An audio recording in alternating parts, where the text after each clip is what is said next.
Hello everyone, నేను doctor Rajesh Vepuri, ENT and cochlear implant surgeon, cochlea hospitals, Vijayawada.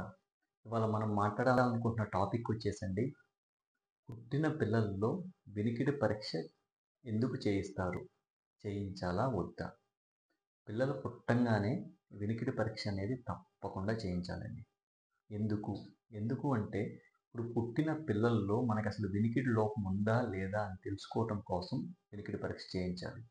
ఒకవేళ వినికిడి లోపం ఉన్నట్లయితే కనుక 5 నెలల తర్వాత బెరా అనే పరీక్ష చేయించి అప్పటికి ఏమన్నా వినికిడి లోపం ఉంటే కనుక అప్పుడు కాక్లియర్ ఇంప్లాంట్ అనే ఆపరేషన్ అనేది చేయించుకోవాలి. దానికోసం పిల్లలు పుట్టంగానే తప్పకుండా ఓఏఈ అనే పరీక్ష చేయించాలి. Thank you, doctor Rajesh Vepuri. ఇట్లాంటి మరింత సమాచారం తెలుసుకోవాలంటే మీరు మా ఛానల్ను ఫాలో అవ్వండి, cochleaent.com. Thank you.